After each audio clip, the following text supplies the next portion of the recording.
Hello, my name is Lauren McClain, and today I am going to be presenting on using machine learning to predict alcohol-related consequences in a sample of college students. Okay, so why does this matter? So after decades of research devoted to the problem, college students are still at risk for many negative consequences of alcohol use, including lost productivity, academic problems, up to and including death. However, the relationship between alcohol use alone and these alcohol-related consequences is much smaller than expected, so other factors are clearly conferring risk for these consequences. Despite so much research in this area, much of the risk for experiencing these consequences remains unexplained. So we got to figure it out, and that's part of what this project is, what its purpose is. All right, so my research questions were as follows. Can we predict who will experience these consequences from demographic variables like race, sex, ethnicity, sexual orientation, or others? And after we use these variables, what else can we include in our models to predict these consequences?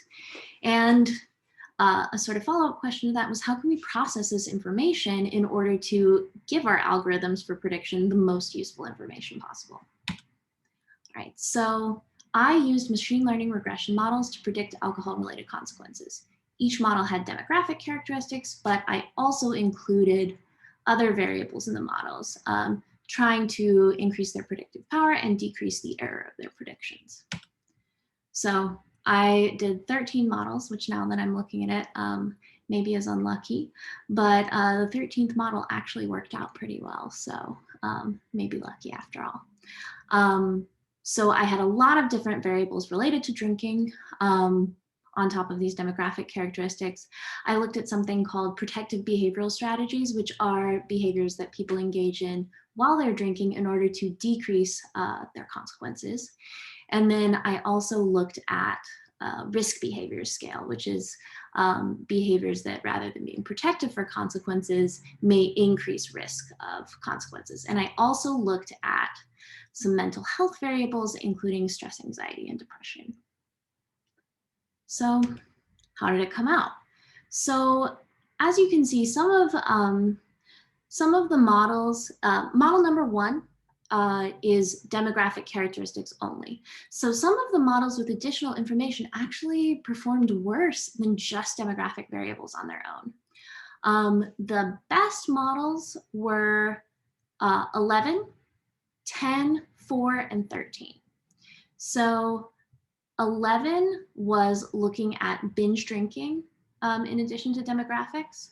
10 was frequency of intoxication.